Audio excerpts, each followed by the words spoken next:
मेरे मदर ने मुझे भोजन दिया, लेकिन मैंने भोजन स्वीकार नहीं किया। उन्होंने कहा आप कम से कम आइसक्रीम ले लीजिए। मैंने कहा ठीक है, आप मुझे दीजिए। मात्र दोस्तों 7:30 बजे मैंने अपने हाथ में वो कप लिया और 10 सेकंड के अंदर मैं अपने फ्लोर पर कोलैप्स कर गया। मुझे मैसिव सीजर्स हो रहे थे।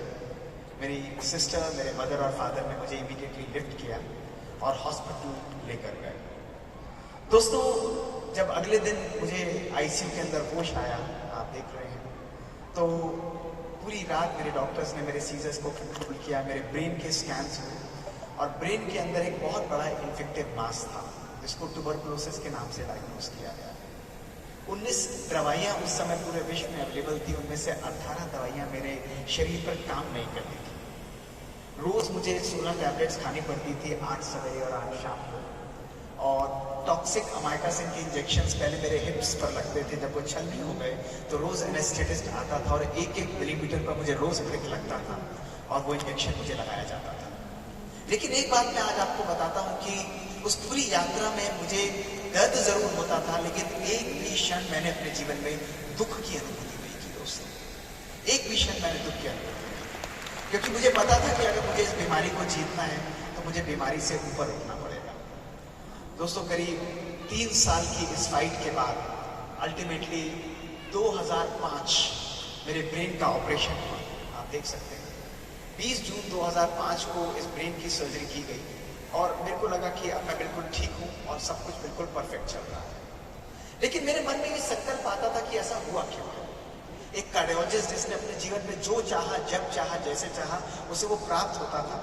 लेकिन मुझे ये ज्ञात हुआ कि सब कुछ होते हुए भी, मेडिटेशन और ज्ञान योग का पालन करते हुए भी जीवन में मैंने कभी ना कभी अपने जीवन में बैलेंस को खो दिया, संयम को खोया। दोस्तों संयम ही हमारे जीवन का आधार होता है।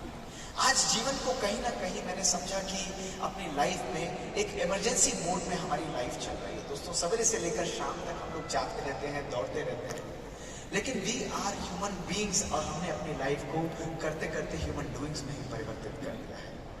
मुझे संकल्प में था कि अगर आज मुझे अपनी लाइफ को चेंज करना है तो अपनी सोच को ही परिवर्तित करना होगा। 20 जून 2005 के बाद, उस सर्जरी के बाद दोस्तों, करीब मात्र 6 महीने बाद, आप देखेंगे मात्र 6 महीने बाद मेरे ब्रेन की जब दोबारा स्कैन्स हुए तो मेरे ब्रेन में एक और लेजन सेरिबेलम के अंदर आ गया। अमेरिका के डॉक्टर्स, बैंगलोर से डॉक्टर राजेश्वरी और दिल्ली से डॉक्टर बुलेरिया, सारी टीम पूरी रिजिम को डिजाइन करती थी, लेकिन उन्होंने इसको ऑपरेट करने के लिए मना कर दिया। उन्होंने कहा इसको केवल मेडिसिन से ही हमें करना पड़ेगा। दोस्तों 1-2 साल मैंने मेडिसिन ली, कुछ भी असर मेरे ब्रेन पर नहीं हो रहा था। उस वक्त करीब 15 साल मुझे ब्रह्मा कुमारीज में रेगुलरली मेडिटेशन करते हुए थे।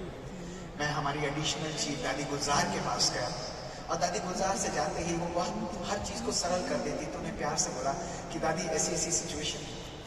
उन्होंने मुस्कुराते हुए कहा कि मोहित तुम तो योगी हो, तुम राजयोग का प्रयोग अपने ऊपर क्यों नहीं करते। इमेजिन करिए एक साइंटिस्ट और एक स्पिरिचुअलिस्ट का कॉम्बिनेशन, एक डिस्कशन चल रहा था। मैंने भी कहा ठीक है दादी, मेरे तो कोई ऑप्शन नहीं है, I will use this power of Rajyoga meditation to heal myself. उन्होंने कहा कि रोज मॉर्निंग में उठो, ग्लास पानी का योग करते हुए चार्ज करो और अपने ब्रेन को साकार दो कि मेरे ब्रेन में बीमारी नहीं है। दोस्तों रोज मैंने 3 बजे जनवरी 2006 से उठना आरंभ किया। मेरे मित्र, मेरे सहयोगी कहते थे यू आर अ साइंटिस्ट, तुम क्या कर रहे हो, इससे कुछ नहीं होने वाला। मैंने कहा कुछ भी नहीं, मेरे पास नो ऑप्शन है, मैं इस चीज को करके रहूंगा। जनवरी 2006 से दोस्तों मैंने अपने ब्रेन पर काम करना आरंभ किया। नित्य करता था, फेथ से करता था, विश्वास से करता था, बिलीफ से करता था। मैंने पूरे 1.5 साल कोई स्कैन नहीं कराया। मेरे डॉक्टर्स, मेरे सब फ्रेंड्स कहते रहे कि आप कराइए, मेडिकल फ्रेटर्निटी कहते रही फॉलो अप कराइए। मैंने कहा मुझे कुछ नहीं कराना। और आप देखिए जनवरी 2006 से लेके जब अप्रैल 2007 में मेरे ब्रेन के स्कैन्स रिपीट हुए दोस्तों, तो मेरे ब्रेन से ये लेजन कंप्लीटली गायब हो चुका था।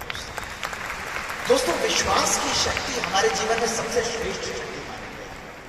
आज हमारे जीवन में परिवर्तन या किसी भी चीज का ना होना वो इसलिए है क्योंकि आज हम अपने जीवन में विश्वास नहीं करते।